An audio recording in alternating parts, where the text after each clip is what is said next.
कहानी जिसकी जैसी भावना। एक बार बुद्ध कहीं प्रवचन दे रहे थे।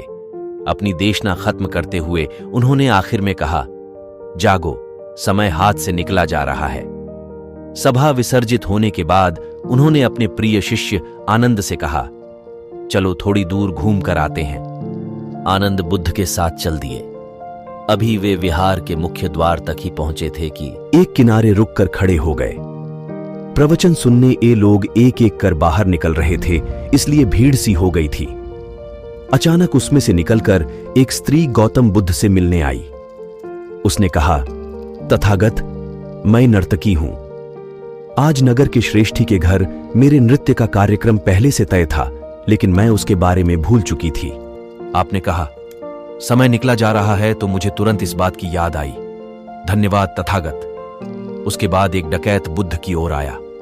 उसने कहा, तथागत, मैं आपसे कोई बात छिपाऊंगा नहीं। मैं भूल गया था कि आज मुझे एक जगह डाका डालने जाना था कि आज उपदेश सुनते ही मुझे अपनी योजना याद आ गई। बहुत बहुत धन्यवाद।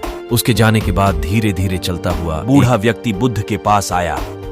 वृद्ध ने कहा, तथागत, जिंदगी भर दुनियावी चीजों के पीछे भागता रहा।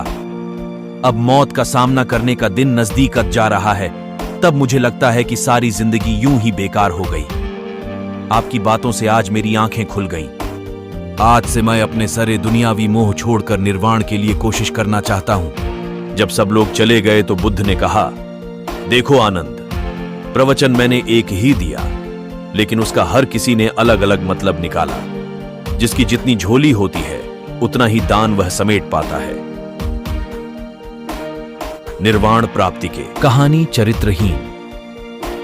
एक बार महात्मा बुद्ध किसी गांव में गए। वहां एक स्त्री ने उनसे पूछा कि आप तो किसी राजकुमार की तरह दिखते हैं, आपने युवावस्था में गेरुआ वस्त्र क्यों धारण किया है?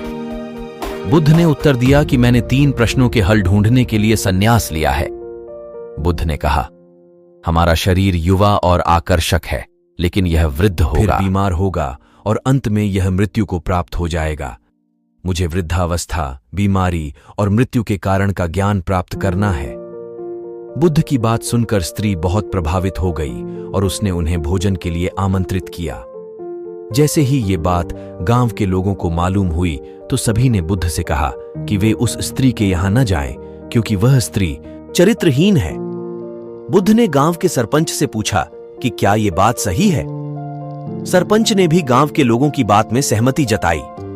तब बुद्ध ने सरपंच का एक हाथ पकड़कर कहा कि अब ताली बजाकर दिखाओ। इस पर सरपंच ने कहा कि यह असंभव है, एक हाथ से ताली नहीं बज सकती।